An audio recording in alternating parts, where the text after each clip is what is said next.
மத நல்லிணக்க பேரணி மற்றும் பொதுக்கூட்டம் நடத்த அனுமதி கேட்டிருந்த நிலையில் மாநகர காவல் ஆணையர் அனுமதி மறுத்திருப்பது அதிர்ச்சி அளிக்கிறது.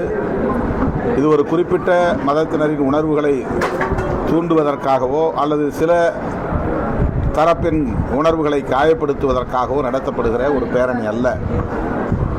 இந்துக்களாக இருந்தாலும் இதர பிற மதங்களை சார்ந்தவர்களாக இருந்தாலும் எல்லோரும் சகோதரத்துவத்தோடு நல்லிணக்கத்தோடு வாழ வேண்டும் என்பதை வலியுறுத்தக்கூடிய ஒரு சகோதரத்துவ பேரணி தான் 9ஆம் தேதி நடைபெற இருக்கிற பேரணி.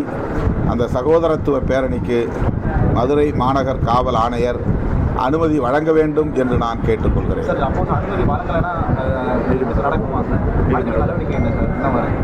இதனுடைய ஒருங்கிணைப்பாளர்கள் முடிவு செய்வார்கள். இப்போது அனுமதி மறுக்கப்பட்டிருக்கிற சூழலில் நீதிமன்றத்தை நாடுவதற்கும் முயற்சித்துக் கொண்டிருக்கிறார். சமூக பதற்றம் எழுந்துவிடக்கூடாது என்கிற அடிப்படையில் இதற்கு அனுமதி மறுத்திருப்பதாக தெரிய வருகிறது. எங்களை பொறுத்தவரையில் எந்த மதத்தை சார்ந்தவர்களும் காயப்படக்கூடிய வகையில் இந்த பேரணி நடத்த முயற்சிக்க மாட்டோம். அப்படிப்பட்ட பேரணியும் அல்ல இது. இது இரு தரப்பை சார்ந்தவர்களும் அல்லது அனைத்து தரப்பை சார்ந்தவர்களும் ஒற்றுமையாக இருக்க வேண்டும், நல்லிணக்கத்தோடு வாழ வேண்டும் என்பதை வலியுறுத்தக்கூடிய பேரணி. எனவே இந்த பேரணிக்கு தடை விதித்திருப்பது ஏற்புடையதல்ல.